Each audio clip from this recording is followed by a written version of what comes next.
New नाभि set.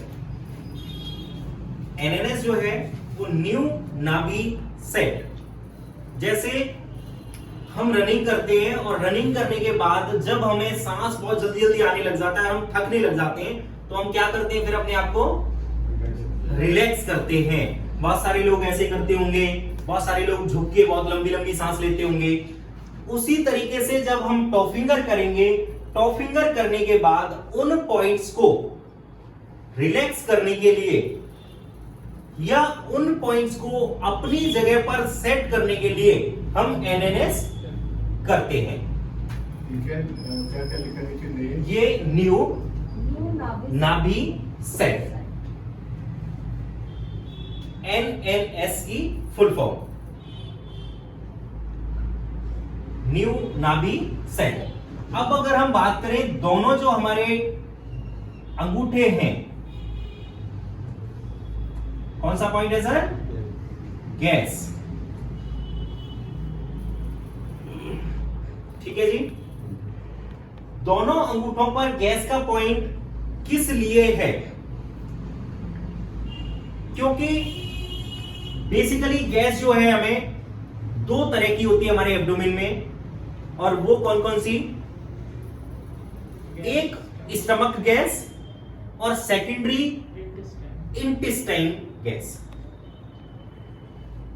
Stomach gas जो है उसके लिए हमारा पेट जो है वो फूल जाता है, हमें बब्स आने स्टार्ट हो जाते हैं, और बेसिकली जो हमें माउथ के थ्रू, मुंह के द्वारा जो बब्स आते हैं या पास होती है, वो हमारी स्टमक गैस होती है। और जो हमारी इंटेस्टाइन की गैस होती है वो हमेशा हमें नीचे से पास होती है। तो इसीलिए हमने दोनों टोज जो है उन पे गैस के लिए पॉइंट करना है, और गैस के लिए पॉइंट किस लिए करना है? एक स्टमक गैस और दूसरी है इंटेस्टाइन गैस। ठीक है जी। दोनों बड़े जो अंगूठे हैं, दोनों जो टोज हैं, उनके साथ वाली फिंगर, उन दोनों फिंगर्स पे हमें पैनक्रियाज के लिए करना है।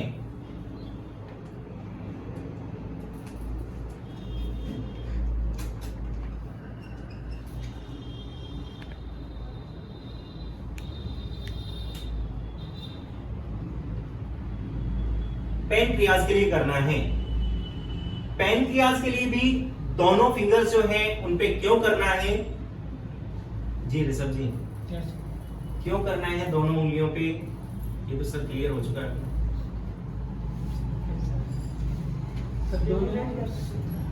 दोनों स्टेबल करने के लिए सर, यस, दोनों उंगलियों से हम पैनक्रियाज को स्टिमुलेट करेंगे, करेक्ट। लेकिन दोनों पे क्यों करना?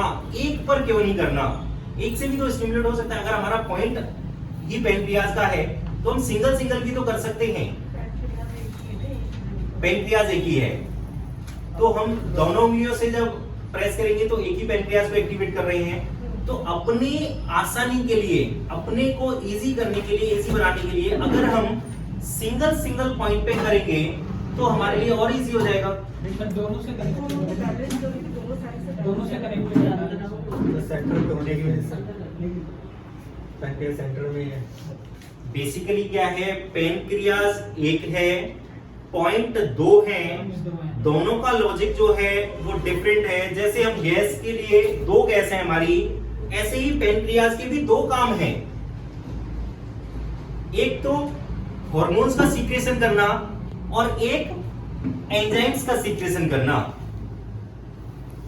ठीक है जी। तो जब हम दोनों चीजों के लिए एक ही साथ करेंगे तो इसीलिए पैनक्रियाज के पॉइंट को हम एक साथ स्टिमुलेट करेंगे। ठीक है जी। तीसरा, लेफ्ट वाली जो थर्ड फिंगर है, लेफ्ट वाली third finger sir gall bladder.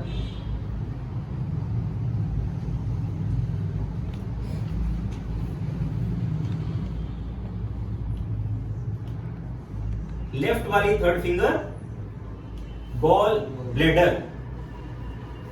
Right वाली थर्ड फिंगर जो है वो हम स्प्लीन,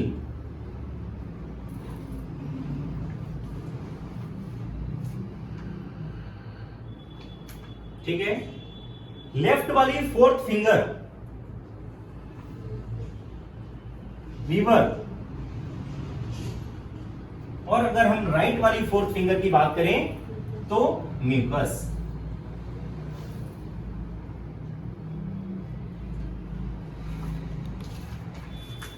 लेफ्ट वाली फिफ्थ फिंगर जो है वो राइट ओवरी या राइट टेस्टिस, और राइट वाली फिफ्थ फिंगर जो है वो लेफ्ट ओवरी या लेफ्ट टेस्टिस। अभी सबसे मेन चीज इसमें देखने वाली कि जो भी हमारे पॉइंट हमने राइट में चेक किए थे वो सारे हम लेफ्ट में कर रहे हैं, और जो हमने लेफ्ट में चेक किए थे वो सारे पॉइंट हम राइट में कर रहे हैं। ऐसा क्यों?